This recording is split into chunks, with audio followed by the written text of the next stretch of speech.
Fran's friends. It's now May, and I've decided to do for my 12-month Christmas Advent calendar a flower. And the fact that May is the starting of your garden and the starting of your planting of your favorite flowers, I thought it would be appropriate. So this is the actual finished product of my silk flower Christmas ornaments, and I'll explain exactly how I've done it. I started off with making a silk flower, and I was unsure whether I would use this one or whether I would use the one that I did. And I've done a technique video, a basic technique video on silk flowers. But if you do go online to Facebook and YouTube, you can get some really elaborate different types of flowers. But I just wanted something a little different that wouldn't take too long, and also, prove the point that you can make silk flowers. So this is kind of what I came up with one of them. And all you do is this is taking a square, a 4x4 square, and dividing it, making it into a triangle, and then just folding it in different ways. This one will eventually look just like that kind of a petal with the sides here. What I'm going to do is I'm just going to take a pair of scissors and just cut this edge here to make it nice and flat. I will then take running thread straight through, and I've got 7 or 8 petals that you do, and then you just tie them all together, and then you have a flower. And then on the top you either put buttons, or this one particular one has a yo-yo on it, and then on the back I finish it off with a felt backing just to give it support and make it look finished. So again, I cut it here.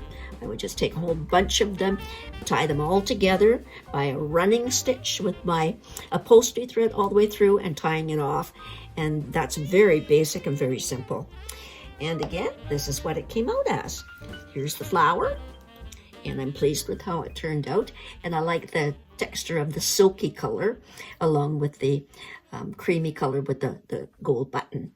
And now on the back, I mounted it on a dollar store maple leaf that I've had lying around the house forever.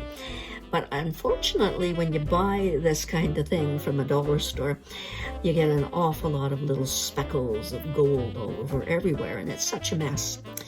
So I thought, okay, I have a problem here. I'm going to take some varathane. So I used just a basic professional clear finish satin varathane, and took it onto a piece of plastic and just gave it a spray on both sides and let it dry. Therefore, it alleviates the problem of all those little gold speckles from flying all over everywhere. So then I glued it, the flower, to the gold base. And I like that gold base because it's a little glittery and it's got texture to it. Then what I did was I thought, okay, I want to put some kind of leaf with the flower.